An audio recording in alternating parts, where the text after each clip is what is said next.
mga kababayan, mga kuya at mga ate, ay isa sa mga dapat natin pagtuunan ngayon na nalalapit na halalan. Mahalaga yun atin maibubuto yung nagpapahalaga ng ating kalikasan. Yung ating kalikasan ngayon kasama na itong mga punong kahoy, lahat ng mga linalang dito sa mundo, hayop, etc. Sa dagat ay isang kalikasan din yan. Pero kung tunan natin yung ating kalikasan dito. Pangalawa, kasama ho sa ating kalikasan doon sa ating karagatan diyan sa Philippines.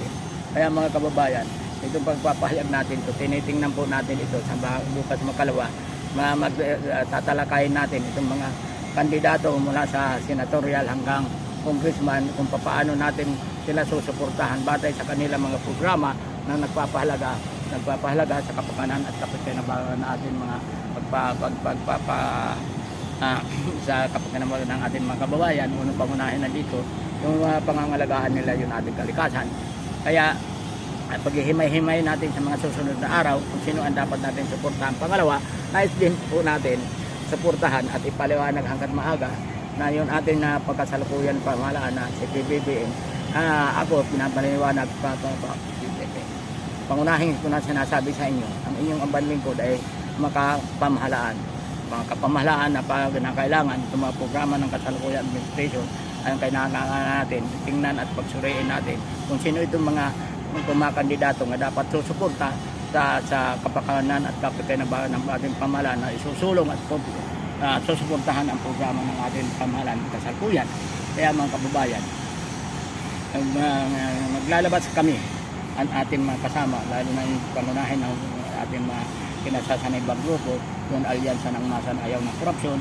Sa mga susunod na araw, paliwanag natin anong batayan ng ating kandidato kasi anong batayan na natin pag-suportan ng mga kandidato. Ang batayan natin, unang-una, tinitingnan natin yung kasalukuyan ating constitution ng ating saligang batas sa ating lipunan. Kailangan dito ay tingnan natin itong mga kakandidatong congressman at senador susuporta sa pamahalaan. Susuporta itong mga taong susuriin natin, yung mga winnable na mananalo na sila maaaring pag nanalo, sila ay susulong at susuportahan ng mga programa ng ating pamahalaan. Ngayon, kasi ang tinitingnan natin ito natin saligang batas. Yung saligang batas ngayon, yung tinatawag legislative, executive, judiciary. Dito, itong mga nag-uusapan natin kung mga kandidato ngayon, ay ang kanilang trabaho, legislative. Ngayon, kung maghahalal tayo, lalo na sa hanay ito ay pinapaabot ko ito sa hanay sa pinakamababang laylayan ng ating lipunan, kailangan ako ipapahiwa